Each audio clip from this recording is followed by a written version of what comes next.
மாண்புமிகு முன்னாள் முதலமைச்சர் எடப்பாடி கே பழனிசாமி அவர்கள். மாண்புமிகு பேரவைத் தலைவர்களே, நிதி அமைச்சர் நல்ல விளக்கத்தை கொடுத்தாரு. இந்த ஒரே ஒரு வேரிஃபிகேஷன், 2026-27 இடைக்கால பட்ஜெட்டில் சொந்த வரி வருவாய் 2,29,579 கோடி. 2026-27 திருந்த பட்ஜெட்டில் சொந்த வரி வருவாய் 2,26,740 கோடி.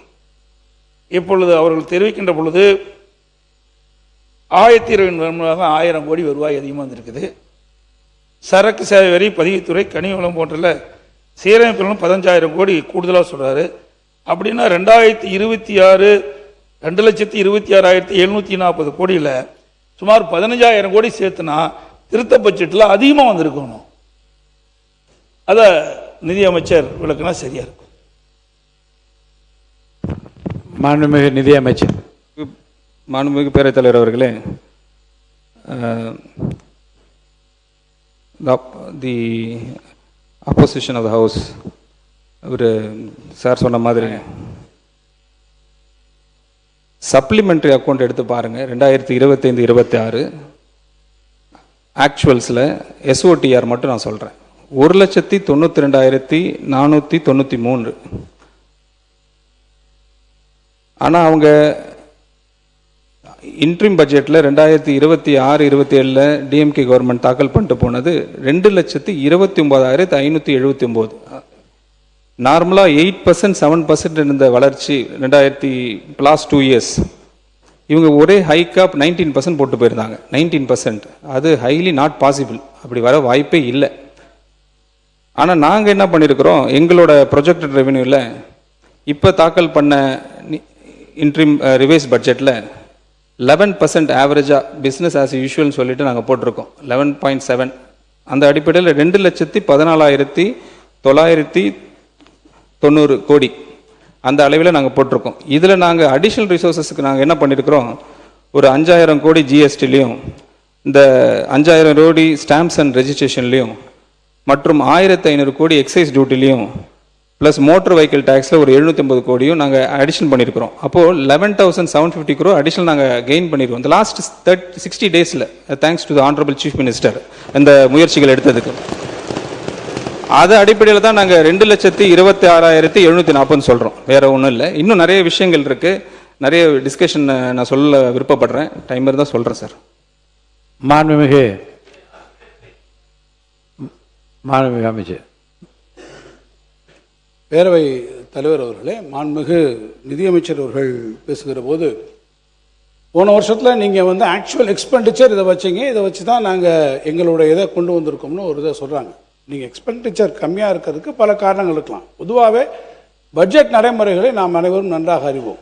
ஒரு பட்ஜெட்டில் நம்ம இது இந்த வருஷத்துக்கு இது எஸ்டிமேட்டாக இருக்கலாம் என்று ஒரு காரணம் வரும். ஆனால் நடைமுறையில் அந்த பட்ஜெட்டில் வருகிற போது பல்வேறு காரணங்களால் அந்த திட்டத்திற்கான நிதி முழுமையாக செயல்படுத்த முடியாத ஒரு சூழ்நிலை ஏற்படக்கூடும். உதாரணத்துக்கு கேபிட்டல் எக்ஸ்பெண்டிச்சரை கூட சொன்னார். கேபிட்டல் எக்ஸ்பெண்டிச்சர் நீங்கள் இதை விட பண்ணலேன்னு ஒரு வருஷத்தில் திராவிட முன்னேற்ற கழக ஆட்சி இருக்கும்போது பார்த்தீங்கன்னா தொடர்ச்சியாக நேஷனல் கெலாமிட்டி மாதிரி பல்வேறு இயற்கை இடர்பாடுக்கான சூழ்நிலைகள் தொடர்ச்சியாக வந்தது. சென்னை பெருவெள்ளம் வந்தது, அதே போல் தென் மாவட்டங்களில் பெருவெள்ளம் வந்தது. அப்போ கேபிட்டல் எக்ஸ்பெண்டிச்சர் பண்ணக்கூடிய சூழ்நிலைகளில் நம்ம பெரிய அளவில் நம்ம எக்ஸ்பெண்ட் பண்ண முடியாத ஒரு நிலை வரும்.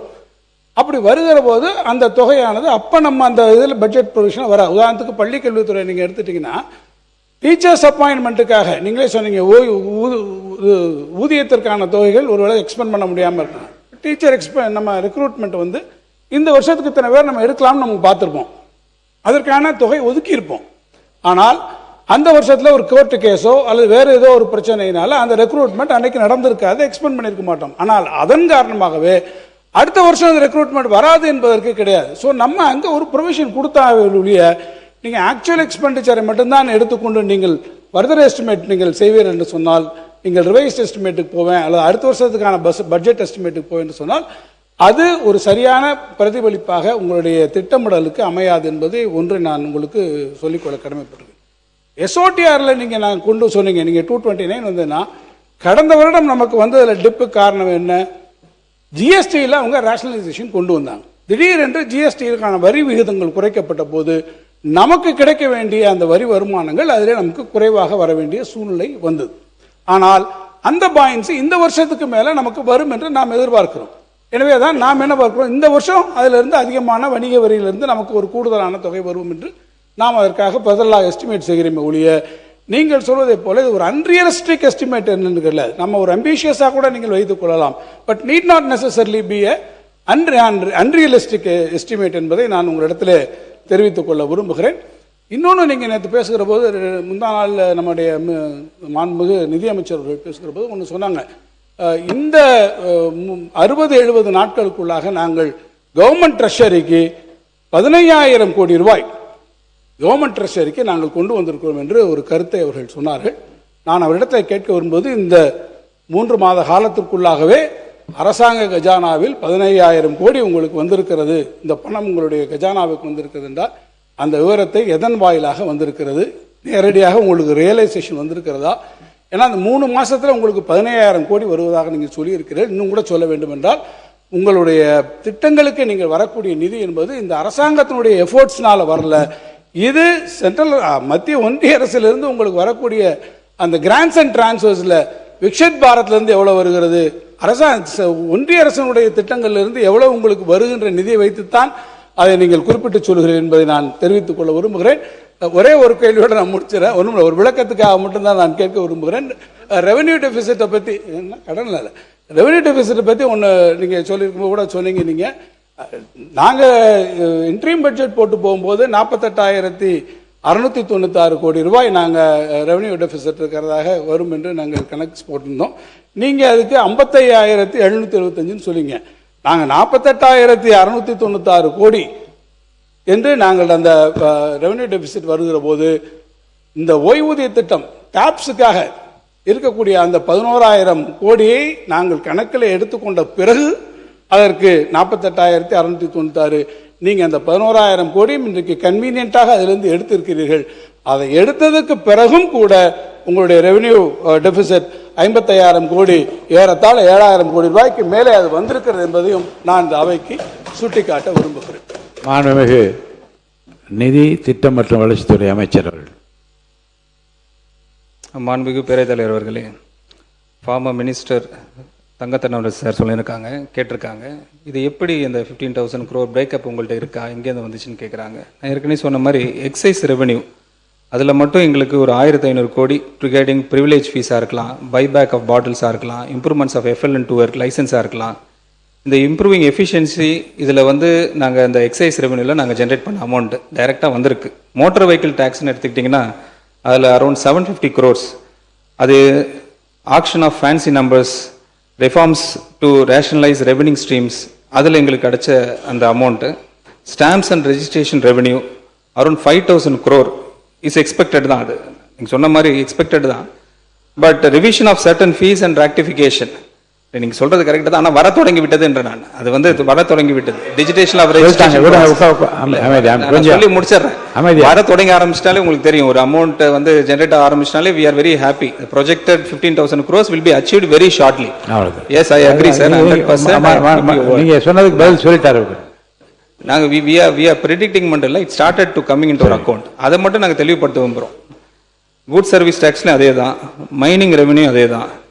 இன்னும் சொல்ல போனால் நாங்கள் ஒரே ஒரு விஷயத்த சொல்லி நான் முடிச்சிடுறேன், ஏன்னா அடுத்தது வேளாண்மை இருக்கு. இந்த லயபிலிட்டிஸ் பற்றி பார்க்குறாங்க, கடன் எப்படி நம்ம குறைக்க முடியும், எப்படி இது வாங்க முடியும், அடுத்த கட்டத்துக்கு நம்ம எப்படி செயல்படுத்த முடியும், தமிழ்நாடு எப்படி அடுத்த கடன் வாங்குமான். முதலமைச்சர் அதில் ஸ்ட்ராங்காக இருக்காங்க, அதிக கடன் வாங்கக்கூடாதுன்ற ஸ்ட்ராங்காக இருக்காங்க. எவ்வளோ தூரம் நம்ம கண்ட்ரோல் பண்ண முடியுமோ, எவ்வளோ தூரம் ரெவென்யூ பூஸ்ட் பண்ண முடியுமோ அதை எங்களுக்கு ஐடியாஸ் கொடுத்துக்கிட்டு தான் இருக்கிறாங்க. அதுக்கு தான் அந்த ரெவென்யூ ஆகுமெண்டேஷன் கமிட்டின்றது நிறைய விஷயங்கள் நாங்கள் முன்னெடுத்திருக்கிறோம். அதில் ஒன்று சொல்லி நான் முடிச்சிடுறேன். அதாவது 2025-26 கிட்டத்தட்ட 9,99,832 கோடி. அந்த காலகட்டத்தில் அந்த ரெவென்யூ ரெசிப்ட் கால்குலேட் பண்ணி பார்ப்போம், எவ்வளோ வருதுன்னு பார்ப்போமே. 2,91,011,114 crores. அதை நாங்கள் டிவைட் பண்ணி பார்த்தீங்கனாலே போதும், அந்த 25-26 ஆக்சுவல் அக்கௌண்ட்டில் ரெவென்யூ ரெசிப்டில் அது கிட்டத்தட்ட 3.43 டைம்ஸ் ஆஃப் த லயபிலிட்டிஸ்.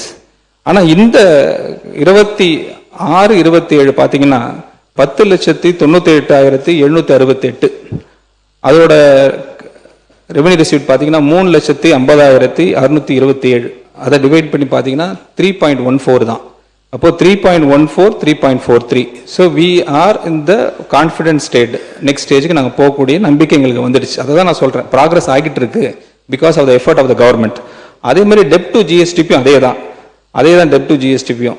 அதில் பார்த்தீங்கன்னா 28% காட்டுது 2025-26.